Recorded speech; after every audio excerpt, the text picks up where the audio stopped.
Hello friends, नमस्ते and welcome back to my channel Barepal Rashmi. आज जो वीडियो मैं लेकर आई हूँ कुछ शादियों के सीजन के हिसाब से है। भाई हमें कभी ना कभी तो अपनी लाइफ में किसी ना किसी शादी को अटेंड करना ही पड़ता है और कभी कभी हमारे घर की सिचुएशन ऐसी हो जाती है कि आपको एक ही दिन में एक नहीं दो नहीं तीन तीन प्रोग्राम अटेंड करने पड़ते हैं और वो भी इमरजेंसी में ऐसे होते हैं कि आपको करने ही हैं। वहाँ पे आप कोई बहाना नहीं दे सकते हैं। तो कुछ ऐसा ही है आज की वीडियो में फ्रेंड्स मेरे साथ। मुझे 3 लड़कियों की शादी अटेंड करनी है और एक लड़के की शादी अटेंड करनी है। पर इससे पहले जो आपके घर की प्लानिंग होती है वो भी आपको करनी पड़ती है। अपने घर के डेली रूटीन के कामों को भी करना पड़ता है। तो चलिए बिना देरी के आज की वीडियो को हम स्टार्ट करते हैं। तो फ्रेंड्स ये शादी में जाने से एक दिन पहले की तैयारी है। मैं कुछ कामों को ऐसे भी कर देती हूँ जैसे कि अभी मैं अपने किचन को साफ कर रही थी।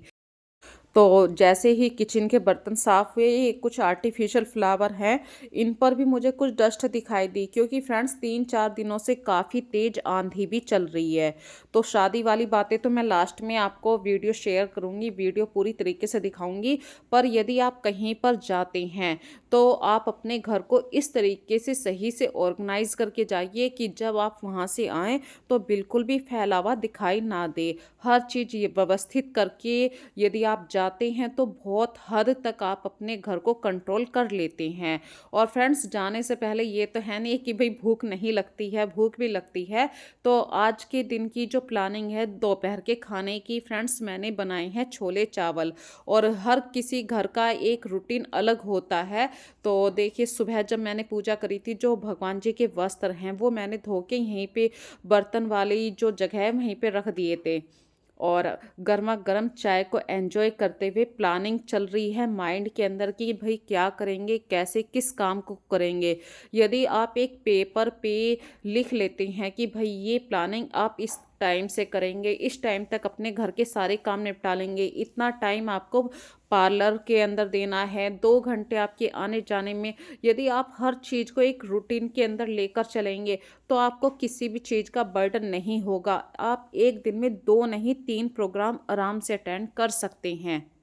तो यहाँ पे फ्रेंड्स फटाफट सुबह की चाय को एंजॉय करने के बाद मैंने चाय पीते हुए ही ये सोच लिया था कि मैं अभी काम क्या करूँगी। तो मैंने छोले चावल बनाने हैं। आस्था अपने घर के थोड़े से जो छोटे मोटे काम होते हैं उनमें मेरी हेल्प भी कर रही है। तो अभी आस्था पूजा कर रही थी और इतनी देर में मैंने आज छोले चावल बनाने की तैयारी शुरू कर दी। क्योंकि फ्रेंड्स आजकल जो शादी के प्रोग्राम होते हैं वो ऑलमोस्ट रात के होते हैं। तो मुझे जो शादी अटेंड करनी है वो कल अटेंड करनी है। ये आज की वीडियो मैं दिखा रही हूँ तो प्लानिंग वाली वीडियो है कि जब मैंने छोले चावल बना लिए और मैं जब पार्लर में जाऊँगी वहाँ से जब हम आएँगे थके हुए तो मुझे ज़्यादा किचन का बर्डन नहीं होगा। भई भूख तो सभी को लगती है। मेरे हस्बैंड जब शाम को ऑफ़िस से आएँगे तो उन्हें टाइम से खाना भी देना है।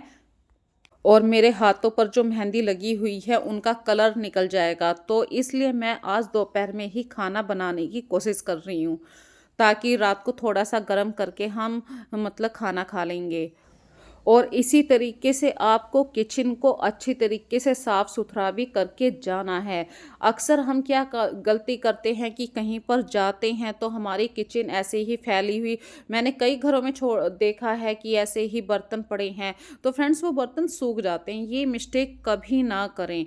जब भी आपको पता है कि भाई मुझे कल या परसों कहीं पर जाना है तो प्लानिंग करके चलिए। 2-3 घंटे आप अपने आप को भी दीजिए। उस दिन का जो आप खाने का प्रोग्राम होगा, भई ऐसा तो है नहीं भूखे चल दें कहीं पर भी, भूख तो टाइम से लगती है। और ये भी नहीं है कि आप घर में हैं, जो बंदा ऑफ़िस जाता है उसे टाइम से खाना भी चाहिए, क्योंकि छुट्टी भी हर रोज़ नहीं मिल पाती है। तो जो प्लानिंग के काम होते हैं, जैसे कि आप ऑलमोस्ट अपने घर को ऑर्गेनाइज़ करने के लिए 1 घंटा 2 घंटा देते हैं, उस दिन आप सिर्फ 10 मिनट दे दीजिए कि भई मुझे आज ज़्यादा डस्टिंग नहीं करनी है, पर हर सामान को अच्छी तरीके से व्यवस्थित करके ज़रूर रखना है, ताकि जब हम शाम को, रात को या अगली सुबह को जब आएँ तो हमें अपना घर बिल्कुल भी डिस्टर्ब ना दिखाई दे। क्योंकि घर डिस्टर्ब रहता है तो फिर आप किसी भी तरीके से कंट्रोल नहीं कर पाएँगे। जब आप बाहर बाहर से आते हैं तो इतने सारे और ऑटोमेटिक इतने सारे कपड़े गंदे रहते हैं, उन सब कपड़ों का भी बर्डन आपके ऊपर रहता है। और ऑलमोस्ट मैंने अपने घर को अच्छे तरीके से इस हिसाब से ऑर्गेनाइज कर दिया है, डस्ट फ्री कर दिया है कि 2-3 दिन तक यदि मैं बाहर किसी प्रोग्राम को अटेंड कर रही हूँ तो मुझे 2-3 दिन अपने घर को सही से मतलब दोबारा से अरेंज ना करना पड़े। तो फ्रेंड्स, अब मैं बात करती हूँ आप लोगों के साथ, जब आप कहीं पर जाते हैं तो थोड़ा सा समय आपको अपने चेहरे के लिए भी देना चाहिए, बालों के लिए भी देना चाहिए। यदि आप पार्लर में जाके अपने बालों का हेयर ट्रीटमेंट करवा सकते हैं तो बहुत अच्छी बात है, अदरवाइज़ आप घर पर भी अपने चेहरे को सही कर सकते हैं। तो यहाँ पे देखिए, आप अपने चेहरे के ऊपर ब्लीच को लगा सकते हैं। ब्लीच के लिए एक मेथड होता है कि आप जो क्रीम के अंदर पाउडर या सॉल्यूशन डालते हैं वो कंट्रोल में डालिए, एक लिमिट में डालिए। यदि आप एक रेशो को ख़त्म कर देते हैं, जैसे 2.1 का एक रेशो रहता है, वो अगर आपने 2.2 कर दिया तो बिल्कुल आप के चेहरे पे जो आपने ब्लीच के लिए अपने फेयर कलर के लिए एक सॉल्यूशन बनाया था वो गलत हो जाएगा। तो यहाँ पे देखिए, मैंने जो ब्लीच के लिए अपने चेहरे पे सॉल्यूशन लगाया था उसका 2.1 का रेशो रखा था। और अब हम तैयारी कर रहे हैं बाहर जाने की पार्लर के अंदर। तो आस्था भी तैयार हो गई है, मैंने अभी अपने चेहरे पे ब्लीच लगाई थी, अभी धूप में जा रही हूँ। रीज़न क्या है, हम दोनों को अभी पार्लर जाना है और पार्लर में जाने के लिए थोड़ा सा स्कूटी चलानी है, तो मैं अपने मुंह को बिल्कुल कवर कर लूँगी क्योंकि फ्रेंड्स किसी प्रोग्राम में जाते हैं तो थोड़ा सा अच्छे तरीके से तैयार होना ही पड़ता है। तो मैंने अपने कर्टेन्स हटा दिए हैं, गेट ओपन किया और अभी मैं अपने घर का ताला लगा के बस जाने वाली हूँ। और जब भी आप अपने चेहरे के ऊपर ब्लीच लगाएं तो डायरेक्ट सन की लाइट के से बचना चाहिए। इससे क्या फ़ायदा होगा आपका कि चेहरे पर जो जलन होती है उससे आप बच जाएंगे और जो बाहर का पोल्यूशन है वो आपके चेहरे के ऊपर नहीं आएगा, क्योंकि ब्लीच करने के बाद चेहरे के काफ़ी पोर्स ओपन हो जाते हैं। और यहाँ पे फ्रेंड्स, मुझे अपने बालों में थोड़ी सी कटिंग करवानी थी, बालों में का ट्रीटमेंट भी लेना था और हाथों में मेहंदी भी लगवानी थी, आस्था को भी लेना था। तो हमें कम से कम यहाँ पे 3 घंटे ऑलमोस्ट लगने थे।